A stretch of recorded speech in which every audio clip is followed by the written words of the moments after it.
सौरभ, तुम कब आए? थोड़ी देर हो गई। जब मैं आया था तुम यहाँ नहीं थे।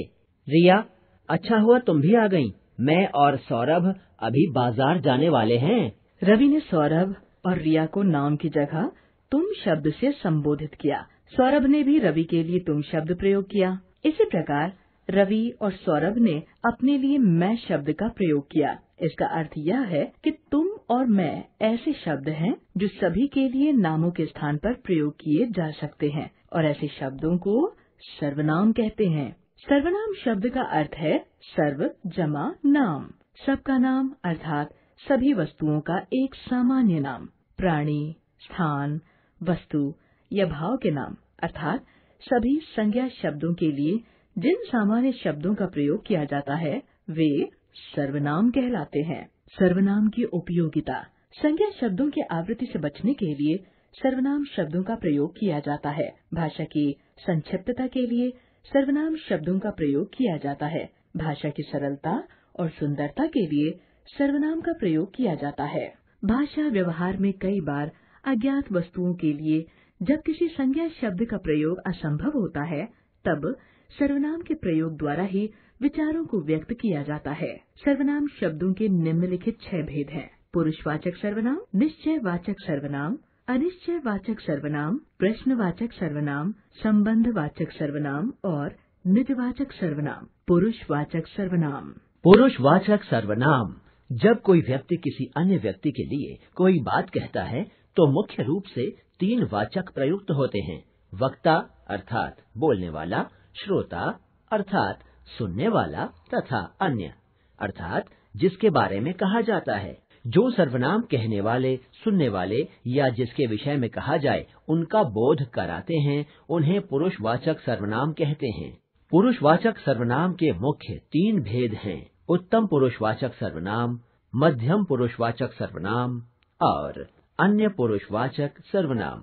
उत्तम पुरुषवाचक सर्वनाम। बोलने वाला या लिखने वाला व्यक्ति अपने लिए जिन सर्वनामों का प्रयोग करता है वे उत्तम पुरुषवाचक सर्वनाम कहलाते हैं, जैसे मैं, हम सब, हम लोग।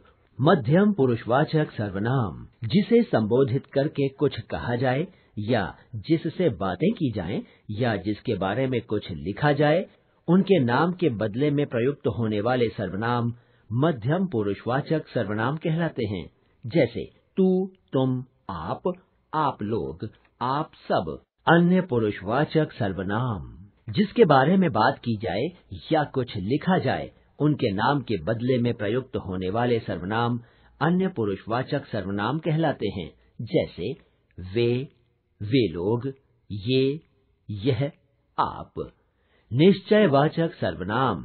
जिन सर्वनामों से निकट या दूर के व्यक्तियों या वस्तुओं का निश्चयात्मक बोध होता है उन्हें निश्चयवाचक सर्वनाम कहते हैं, जैसे यह, वह, यही, वही, इसी, उसी, उन्हीं। उदाहरण, तुम्हारी कलम यह नहीं वह है, केवल यही घड़ी मुझे पसंद है, मैंने तुम्हें नहीं उसे बुलाया है, केवल यही मेरी सहायता कर सकता है। अन्य पुरुषवाचक तथा निश्चयवाचक सर्वनाम में अंतर। अन्य पुरुषवाचक सर्वनाम किसी अन्य अर्थात जिसके बारे में बात की जा रही है उसके लिए प्रयुक्त होता है, किंतु निश्चयवाचक सर्वनाम किसी व्यक्ति या वस्तु की निश्चितता को व्यक्त करने के लिए प्रयुक्त होता है। कुछ लोग इसे संकेतवाचक सर्वनाम भी कहते हैं। अनिश्चयवाचक सर्वनाम। जिन सर्वनामों से किसी व्यक्ति, वस्तु या स्थान का कोई निश्चित बोध नहीं होता है वे अनिश्चयवाचक सर्वनाम कहलाते हैं। इनका प्रयोग अज्ञात या अनिश्चित संज्ञा शब्दों के लिए होता है, जैसे कोई, कुछ, किसी, किन्हीं, कहीं, कभी। उदाहरण, कोई दरवाजे पर खड़ा है, पानी में कुछ पड़ा है, किन्हीं 2 प्रश्नों के उत्तर दो, सहायता के लिए किसी को बुला लो। प्रश्नवाचक सर्वनाम। जिन सर्वनामों से किसी व्यक्ति, वस्तु या स्थान के विषय में प्रश्न का बोध हो उन्हें प्रश्नवाचक सर्वनाम कहते हैं। इनका प्रयोग अज्ञात संज्ञा शब्दों के बारे में प्रश्न के रूप में किया जाता है, जैसे कौन, क्या, किसने, किसे, किसके लिए। उदाहरण, आज हमारे घर कौन आ रहा है। मुझे किसने बुलाया? तुम किसे आवाज दे रहे हो? आज किसके लिए सजावट की जा रही है? संबंधवाचक सर्वनाम। जिन सर्वनामों का प्रयोग किसी अन्य उपवाक्य में प्रयुक्त संज्ञा या सर्वनाम से संबंध बताने के लिए किया जाता है, उन्हें संबंधवाचक सर्वनाम कहते हैं। अर्थात ये परस्पर एक दूसरी बात का संबंध बताते हैं। ये वाक्य में सदैव एक दूसरे के बाद आते हैं, जैसे जिसकी उसकी, जो वह, जो सो। उदाहरण, जिसकी लाठी उसकी भैंस। जो मेहनत करेगा वह सफल होगा, जो सोएगा सो खोएगा।